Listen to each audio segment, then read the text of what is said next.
పేరు శ్రీరాముల కృష్ణవేణి. మా సార్ శ్రీరాముల శ్రీను ఎస్ఐ అశ్వరావుపేట. మా సార్ కులం వేధింపులతో చనిపోయాడు. 2 months అవుతుంది ఇప్పటికీ. ఆయన డై అండ్ డిక్లరేషన్లో ఎందుకు చనిపోయారు, ఎవరి వల్ల చనిపోయారు అని ఆయన స్పష్టంగా తెలియజేసింది. అయినా కూడా ఇంతవరకు ప్రభుత్వం కానీ డిపార్ట్మెంట్ కానీ వాళ్ళని పట్టించుకోకుండా అరెస్ట్ చేయకుండా ఇంతవరకు ఎంక్వైరీ నడుస్తుందని చెప్తున్నారు కానీ వాళ్ళు ఇంతవరకు అరెస్ట్ చేయలేదు. వాళ్ళని అరెస్ట్ చేయాలని మేము ప్రభుత్వాన్ని కానీ డిపార్ట్మెంట్ కానీ కోరుతున్నాము. వాళ్ళకు బెయిల్ ఇచ్చారట కానీ వాళ్ళని అసలు ఎందుకు మేము కేసు పెట్టినప్పటి నుంచి ఎంక్వైరీ నడుస్తుందని చెప్పారు కానీ బెయిల్ వాళ్ళకి ఇచ్చిండ్రు. హైకోర్టు వాళ్ళకి బెయిల్ ఇచ్చిందట. నాకు న్యాయం చేయాలి, వాళ్ళని అరెస్ట్ చేయాలి. మా సార్ మన వాంగ్మూలాన్ని వాళ్ళు ఎందుకు పరిగణన తీసుకుంటలేరు నాకు అర్థం కావట్లేదు.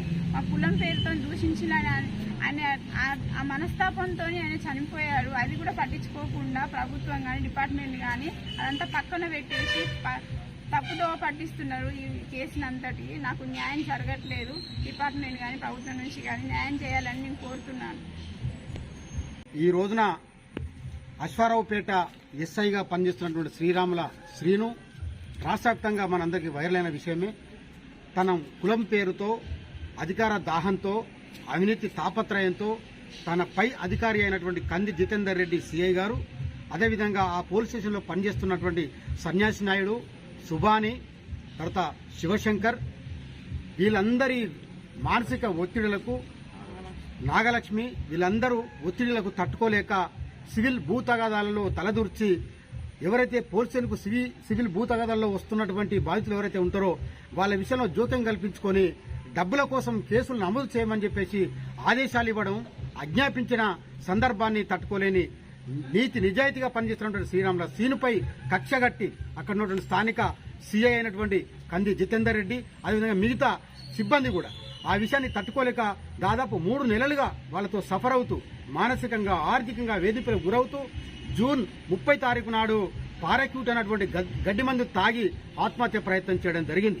ఈ విషయంలో తెలుసుకున్నటువంటి విషయాన్ని అధికారులు మహబూబాద్ మార్కెట్ ఏరియాలో ఈయన స్థితిగతులలో ఉన్నాడు, మందు తాగి చావు బ్రతుకులో ఉన్నాడు అనే విషయాన్ని కుటుంబ సభ్యులకు బాధితులకు తెలపగా వాళ్ళు పోయి విషయాన్ని పరిశీలిస్తే అక్కడనే వీడియో క్లిప్ తీయడం జరిగింది.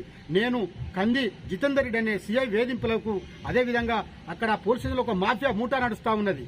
ఏదైతే నమస్తే తెలంగాణ రిపోర్టర్ అయినటువంటి శరత్, తన తమ్ముడు అయినటువంటి రాములు, వీళ్ళిద్దరు ఇంటెలిజెన్స్ కానిస్టేబుల్, ఆయన నమస్తే తెలంగాణ రిపోర్టర్, వీరందరూ కూడా అక్కడ సిఐ గారికి అక్కడ బట్టి మొత్తం ఎవరైతే ఉన్నారో శ్రీరాముల శ్రీను నిజాయితీగా వ్యవహరిస్తున్నటువంటి విషయాన్ని జీర్ణించుకోలేక తట్టుకోలేక ఆ పోలీస్ స్టేషన్కు వచ్చే డబ్బులు, అక్రమంగా వచ్చే డబ్బులు మాకు అందుతలేవని చెప్పేసి ఒక కుట్రతోని కుతంత్రంతోని అతన్ని ఆత్మహత్య కులం పేరుతోని దూషించి ఆత్మహత్యకు పాల్పడేంత ఒత్తిడి తీసుకొచ్చి మరి ఆ పని చేయడం జరిగింది. ఈ విషయంలో సంబంధిత అధికారులకు ఫిర్యాదు చేసినప్పటికీ కూడా, పై అధికారులకు, డీఎస్పీకి, మిగతా ఎస్పీ గారు కూడా ఫిర్యాదు చేసినప్పటికీ కూడా ఎలాంటి విచారణ గాని రిపోర్టు పేరు మీద కాలయాపన చేశారు తప్ప అతను ఆత్మహత్యకు ప్రయత్నం చేసేంత వరకు కూడా పట్టించుకోలేదంటే ఈ రాష్ట్రంలో, ఈ దేశంలో దళిత కులంలో పుట్టడం, పైగా ఒక సబ్ ఇన్స్పెక్టర్ స్థాయి అధికారిలో ఉండి ఆత్మహత్యకు పాల్పడడం అనేది ఈ ప్రజాస్వామ్యంలో సిగ్గుచేటుగా కుల సమానతల నిర్మూలన పోరాట సమితి భావిస్తా ఉన్నది. అదే క్రమం లోపల ఈ విషయంలో మాకు కనీసం ఈ అధికారం ఎలాంటి హామీ రాలేదు. ఆ రోజు చనిపోయిన రోజు, దహన అంత్యక్రియలైన రోజు, ఆ రోజు డెడ్ బాడీని పట్టుకొని నారకపేట జాతీయ రహదారి మీద డిమాండ్ చేస్తే అప్పుడున్నటువంటి ఎస్పీ రోహిత్ రాజు, భద్రాద్రి కొత్తగూడెం జిల్లా సంబంధించిన ఎస్పీ గారు, అదేవిధంగా మాజీ శాసనసభ్యులు నరసంపేట పెద్ద సూర్యశన్ రెడ్డి గారు కూడా రావడం జరిగింది. అక్కడ చర్చలు జరిగినాయి. ఖచ్చితంగా ఈ కుటుంబాన్ని ఆదుకుంటాం, ఈ కుటుంబంలో వాళ్ళ భార్యకు ఉద్యోగం ఇస్తాం, అదేవిధంగా రావాల్సిన ఆర్థిక కంపెన్సేషన్ అయితే ఉందో అది కూడా ఇప్పిస్తాం, నిందితులందరూ కూడా అరెస్ట్ చేస్తామని హామీ ఇవ్వడం జరిగింది. కానీ ఆ మాటలన్నీ నీటి మూటలే ఈ రోజున కనపడతా ఉన్నాయి. ఈ విషయంలో గౌరవ డీజీపీ గారిని కలవడం జరిగింది. బాధితులతోని సంఘాలుగా, ప్రజా సంఘాలుగా, మహిళా సంఘాలుగా మీ అందరం వెళ్లి దళిత సంఘాలుగా పోయి కలవడం జరిగింది. కలిసిన క్రమంలో ఆ క్రమంలోనే డీజీపీ గారు కూడా వినతిని స్వీకరించిండు. ఆ సంబంధిత అధికారులకు విషయం తెలుపుతానన్నాడు, విచారణ చేస్తానన్నాడు. అది కూడా నీటి మూటలు అయిపోయినాయి. అదే క్రమం లోపల కేంద్ర మంత్రి రామ్దాస్ అథవాలే గారిని కూడా సోషల్ జస్టిస్ ఫర్ ఎంపవర్మెంట్ అంటే కేవలం ఎస్సీ ఎస్టీల మీద జరిగిన దాడుల కోసం, ప్రత్యేకంగా న్యాయం కోసం ఉన్నటువంటి శాఖలో పనిచేస్తున్నటువంటి కేంద్ర republican party of India BJP అనుబంధంలో కొనసాగుతున్నటువంటి రామ్దాస్ అత్వాలే అనే ఒక మంత్రిని కూడా కలవడం జరిగింది. అదే క్రమం లోపల మా దళిత ఉప ముఖ్యమంత్రి తెలంగాణ రాష్ట్రంలో ఎక్కడైతే కులాల పేరు మీద దాడులు జరుగుతాయో, మహిళలపై దాడులు జరుగుతాయో వాటిని అరికట్టడానికి మా కాంగ్రెస్ గవర్నమెంట్ అధికారంలోకి వచ్చిన వెంటనే ఎస్సీ ఎస్టీలపై జరుగుతున్న దాడులకు మేము ఖచ్చితంగా పరిశీలన చేస్తాం, న్యాయం చేస్తామని హామీ ఇచ్చిన మా బట్టి విక్రమార్క గారిని కూడా గత జూన్ 29 కూడా కలవడం జరిగింది. మేము కలిసిన 3 రోజులకే ఆ నిందితులో ఉన్నటువంటి సీఐ అయినటువంటి కంది జితేందర్రెడ్డికి హైకోర్టు నుంచి బెయిల్ వచ్చేసింది. హైకోర్టు బెయిల్ ఇచ్చే విషయంలో అక్కడ కులం ప్రస్తావన ఏమాత్రం రాలేదు.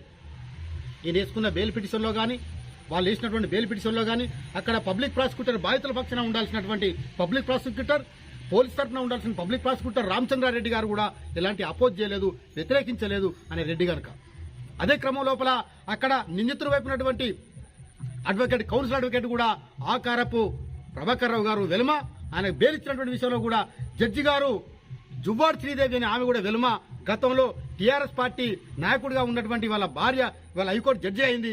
ఆమె కనీసం కుల ప్రస్తావన కానీ లేకపోతే ఇంకా ఆ విషయంలో ఎలాంటి పట్టింపులు లేని విధంగా బెయిల్ ఇచ్చామనే విధంగా మరి ఇదంతా జరుగుతున్నప్పుడు నెల రోజులు అవుతున్నది, నెల 10 రోజులు అవుతున్నది. ఎఫ్ఐఆర్ ఆగస్టు 6 నాడు అయింది. 0 ఎఫ్ఐఆర్ 4 తారీఖు నాడు అయింది హైదరాబాద్ లో 0 ఎఫ్ఐఆర్. ఈ 2 ఎఫ్ఐఆర్లు జరిగిన నెల అవుతున్నప్పటికీ కూడా నిందితులను అరెస్ట్ చేయకుండా నిందితులను కాపాడే విధంగా ఇక్కడున్న పోలీసు అధికారులు, ఇక్కడ ఆధిపత్య వర్గాలు కావాలనే ఉద్దేశంతో మరి వాళ్ళ శ్రీని కుటుంబానికి న్యాయం చేయకపోవడం అనేది, స్పందించకపోవడం అనేది సిగ్గుచేట అనే విషయంగా మేము భావిస్తా ఉన్నాం. అదే క్రమం లోపల మేము డిమాండ్ చేస్తా ఉన్నాం. అంతకుముందు కూడా చెప్పింది తన సతీమణి ఏమని, నేను బీటెక్ చదివాను, నాకు విద్యార్హతలు, నా బీటెక్ ఉన్నది, నాకు 2 పిల్లలను, నాతో పాటు నా పిల్లలతో పాటు మా అమ్మ స్వయంగా సొంత అక్క కూతురును మేనకోడలుగా చేసుకున్నాడు. ఆమె కూడా నా తమ్ముడు ఉద్యోగం చేస్తా ఉన్నాడు, ఎస్ఐ కొనసాగుతున్నాడు, నా బిడ్డను నా పిల్లలందరినీ కూడా మమ్మల్ని ఆదుకుంటాడని చెప్పేసి ఎంతో భావించడం, ఆశపడడం. కానీ ఇవాళ మా ఆశలు అడియాసలేని చెప్పేసి ఆవేదన వ్యక్తం చేస్తున్నటువంటి సందర్భం కూడా ఉన్నది. కనుక మేము డిమాండ్ చేస్తా ఉన్నాం, తక్షణమే ఎవరైతే శ్రీను భార్య ఉందో కృష్ణవేణికి తక్షణమే గ్రూప్ 1 గ్రూప్ 2 ఉద్యోగం ఇవ్వాలి. 1 కోటి నుంచి 5 కోట్ల వరకు నష్టపరిహారాన్ని స్పెషల్ ప్యాకేజ్ ఇవ్వాలి.